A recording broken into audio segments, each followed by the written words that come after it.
Hi all, I am Reshma KV, Assistant Professor of Computer Science Department from Jyoti Engineering College.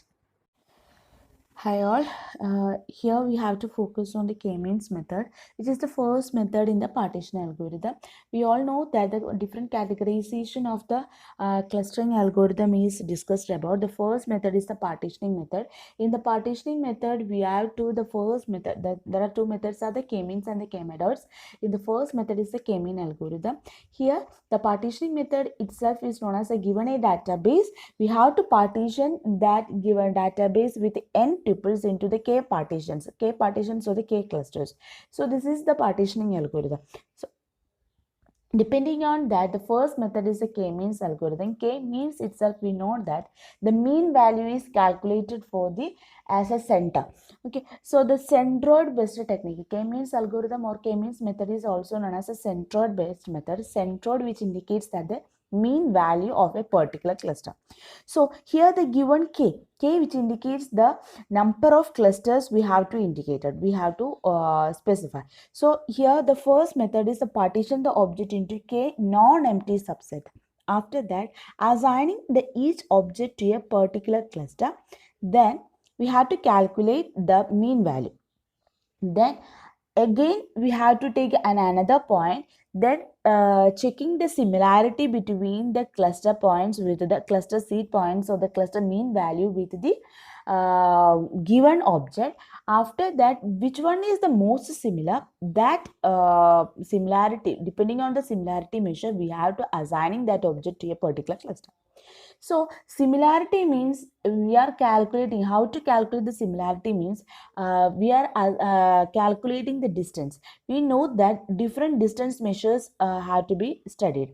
The first method is the Euclidean method, second one is the Manhattan distance. Depending on these distance measures, one of the methods, we have to calculate the similarity of the object and the center point. Then the least or the minimum distance measured cluster we should give that object into a particular cluster.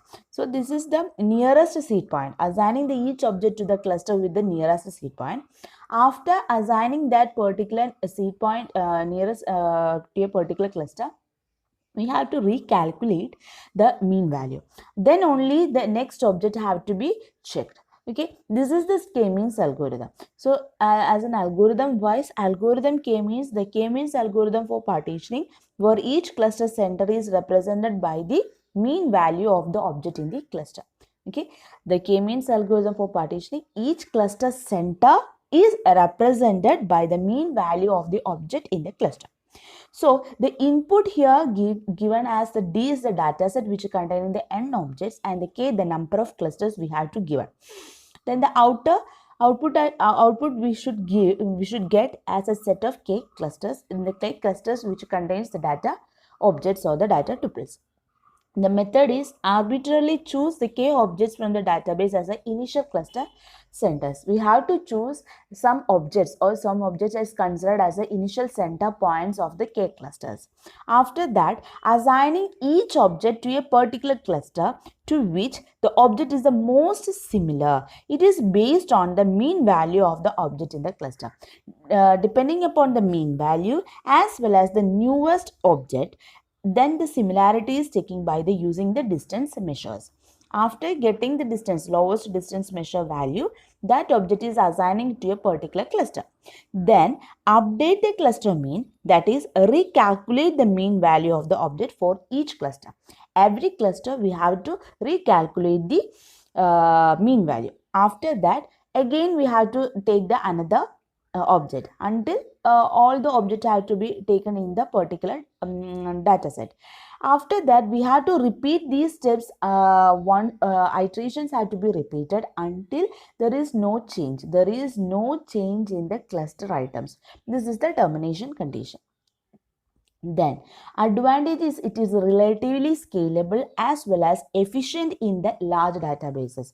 We have to choose any number or any number of objects are have to be considered in the k-means algorithm. So here the complexity is order of nkt. N indicates the number of objects, K indicates the number of clusters, and T indicates the number of iterations. So this is the advantage.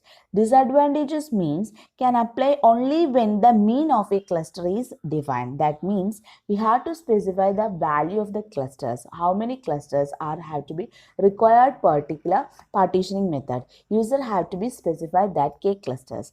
Then it is not useful for the categorical data. We should not apply to the categorical data as well as, and it is a sensitive to the noise and the outliers, and the not applicable for the clusters of the different sizes.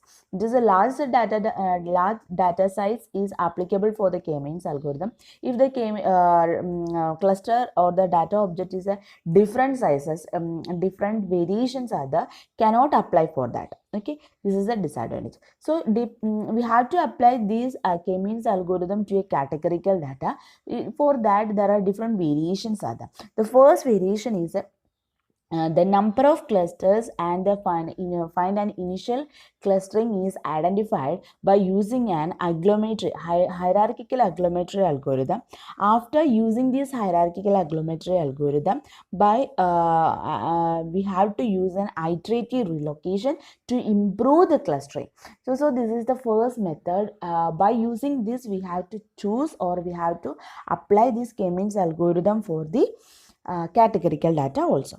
Then the second method is the k-mods method. K-mods method, which is similar to the k-means method. Instead of the k-mean, we are applying or finding out k-mods algorithm. K-mode means the frequency based method. It is used to update the modes of clusters.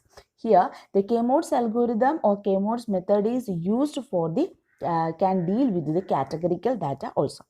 Then the third method is the k-prototype method, which is the mixture of k-mean and the k-mods method. So with this reason also, the data with the mixture of the numeric as well as the categorical data can be applied in the k-prototype data.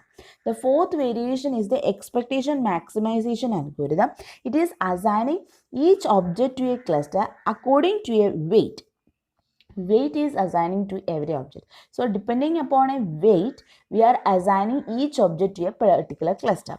It represents that weight represents that the probability of membership. How the object's membership is available in every cluster. The probability of membership is indicating the weight. Depending upon the weight, every object is assigning to a particular cluster. These are the four variations of the k-means algorithm, which is used for the categorical data also. Data with the categorical data also. Okay, this is the k-means algorithm introduction. In the next video, I will explain how the k-means algorithm used for a problem. Okay, thank you.